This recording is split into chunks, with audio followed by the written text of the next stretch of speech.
1, 2, 3, ikimasho everyone! With Incinerate on Talonflame, guys, I decided to go ahead and make a team for you all to check it out.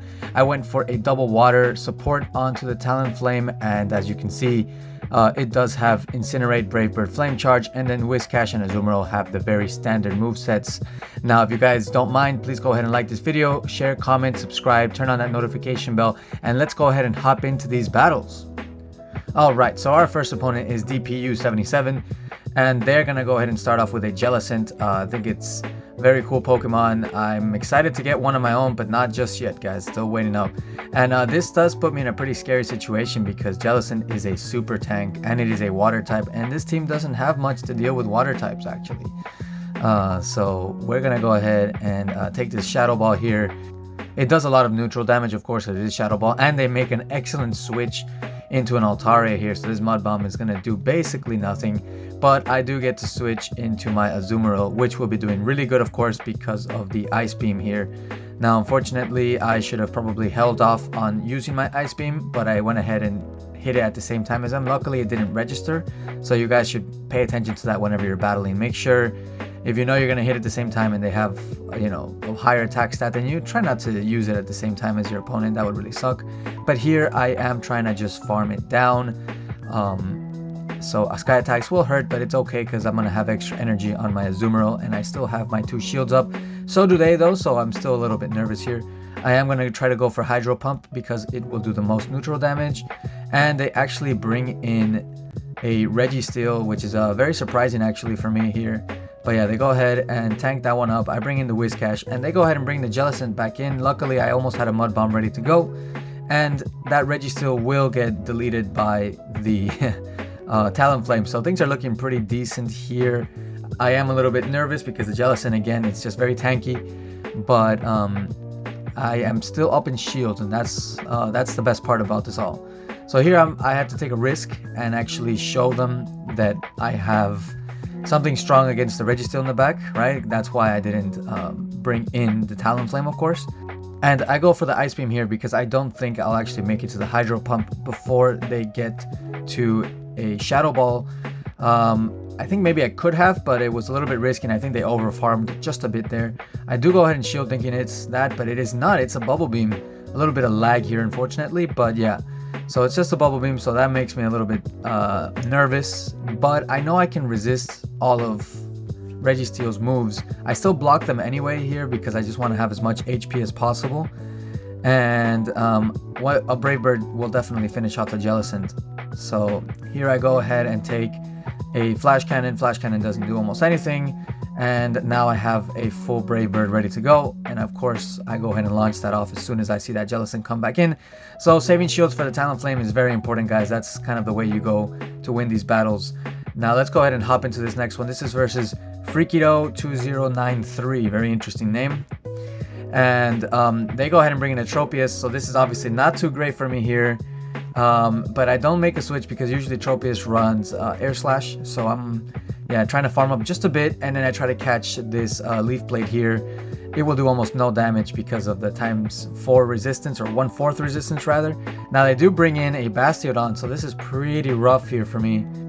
But ultimately I have a lot of energy on that Whiscash, and I guess this time around Talonflame won't be the hero of the match, but it actually gets the Bastiodon down pretty low, not bad. Now I am loaded with energy on that Whiscash, so let's go ahead and see how this plays out here. I'm not going to shield anything because no matter what it is, it won't be very effective versus me. And I'm going to farm up just a little bit extra and get to that Mud Bomb there. I do have 2 Mud Bombs ready to go, almost 3. And this will do a lot of damage. Yeah, they don't shield it, and I'm just going to keep farming them down. It's the best thing that I can do there. And I gotta hope that they don't have anything too strong versus me in the back, but they bring in another Jellicent. So this is 2 Jellicents in a row here, and I'm pretty sure this is the one match that I lose in this set. This set was a 4-1. And yeah, it's kind of difficult because both things are kind of a wall to my team. Jellicent, for the most part, resists all of the moves that my Pokemon have and does neutral damage with the Hex and the Shadow Ball. Whereas my Azumarill does almost no damage to it, and it takes super effective from the Tropius. So this was just a rough one for me here, and that's what happens when you run double elemental right? Same element twice. It can come back and really haunt you. Now I do go for the Ice Beam here, and it does nothing. You know, I'm I'm in a tough spot here, but I do have the 2 shields, so I'm staying in this thing, hoping that maybe I can get something out of it. I go ahead and block that second Shadow Ball and go for another Ice Beam. Really reason I'm going for Ice Beams is because if my opponent makes a mistake of switching right when I throw the Ice Beam, I might get lucky and get a shield out of them. But at this point, I'm basically just trying out things to force my opponent to make a mistake. Not really force them, hoping that they'll make a mistake rather, because it really is a pretty tough matchup at this point. Go ahead and shield this Leaf Blade, and I will try my best to get to a second one, but it's just not happening, so I go ahead and yeah, quit that one out as soon as they go for that move. Now let's go against this next opponent here. This is versus a Cradilly. I'm not sure entirely if I made the right move here about staying in for a little bit and then switching. Maybe I should have just stayed in the entire match, but let's go ahead and see how this thing plays out here. So the Grass Knot does come in and completely take me out. I did not want to use any shields there. So I was trying to catch a Stone Edge. It didn't work out. So yeah, it's a little bit rough here, but the Flame Charge will do neutral damage. So let's go ahead and see if they shield. They do not shield. Okay, so I'm going to be doing a lot of damage, and all I got to do is use that shield to stop that Stone Edge. So I go ahead and block here. And yep, that is a Stone Edge right there. And now they do make their switch finally into the Alolan Marowak, and this is not too bad here. I'm going for the Flame Charge just to bait out a shield from them, and I get it, so that's great. But they do go ahead and throw out a Shadow Bone here, so I'm going to go ahead and block this thing and make my switch as soon as possible. But I am going to farm a bit, of course, because the more energy I have on that Talonflame, the better it is, especially since I'm down shields. Now I'm going to go ahead and tank another Shadow Bone here, and this is fine because the Azumarill is very tanky. And now the objective for me here is to just farm up as much energy as possible. I will have to use an Ice Beam to take them down because I don't want to take 2 Shadow Bones at this point.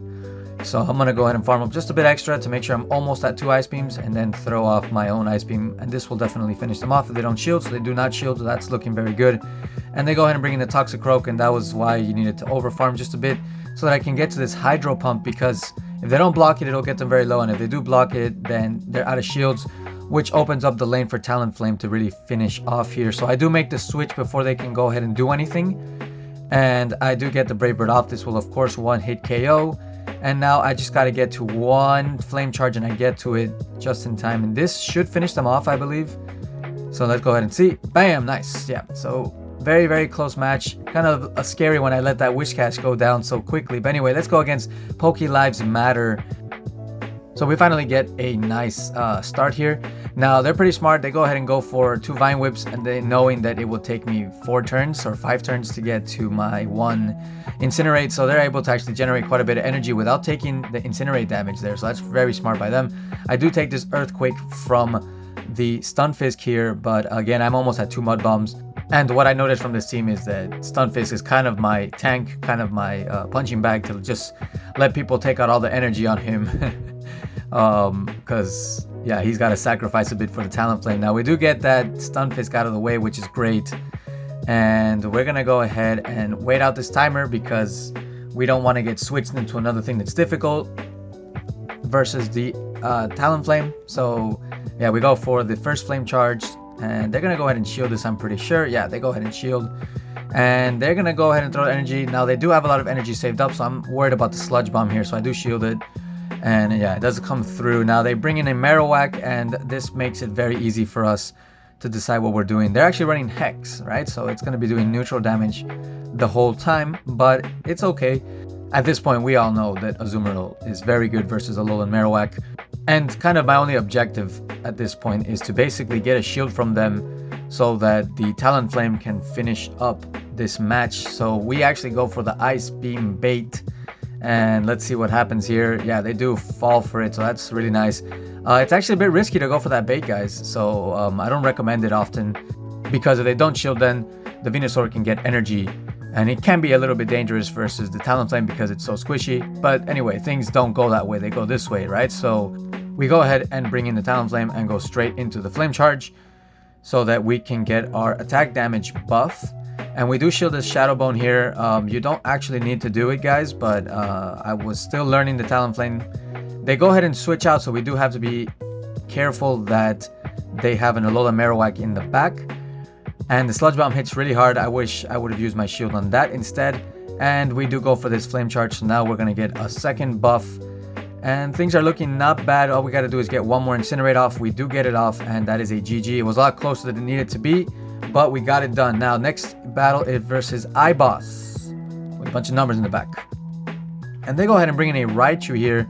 So we stay in just a little bit to get some energy and catch the Thunder Punch, and bam, we managed to catch it. Nice and easy here. Shout out to the trainer for having a shiny Raichu. It's very cool. Now they do bring in a Skarmory, so here we're just going to farm up all the way to the Blizzard because this will force shield from them, and we don't want to risk throwing a Mud Bomb and them not shielding, so we're just going to throw these Blizzards. And yeah, again, Whiscash is our punching bag, so we're going to go ahead and let this thing take all the hits for the team. Sorry, Whiscash, but you know, we love you. And we go for another Blizzard here. Whiscash is almost completely out, but this is nice because it will do a lot of damage. If they don't use the shield, they don't use the shield, nice. So yeah, we are up a shield and they are very low. So things are looking great. One Incinerate should finish them off here. Now they did have enough energy for a Sky Attack, and we go ahead and shield it because we want to keep our Talonflame nice and healthy. So we take them out with that Incinerate, and now we're just waiting for the Raichu to come in, and we go for the Brave Bird because despite being resisted, it would probably take out the Raichu there. And we go ahead and make the quick switch into the Azumarill, and they make a reaction switch, but I think they realized their mistake there. They probably could have just stayed in. Things would have gone pretty well for them had they just stayed in with Raichu. And we don't need to shield this again, and things are just looking very, very good. And I do believe they quit after that Sky Attack. Yeah, so that is a good game to my opponent there. Now, if you guys have made it this far, thank you so much. Please don't forget to leave a like, comment, share, subscribe, and turn on that notification bell. We're going to keep making this PvP content for all of you. And if you're on Instagram, you'll get to see a lot more of these Talonflame teams. I've made quite a few. They're all very strong. Talonflame is an insane Pokemon with Incinerate. It gets to Brave Bird and Flame Charge so fast, but I'm sure you guys already know that if you guys are battling in the Great League. And I will catch you guys on the next one, okay? Sayonara!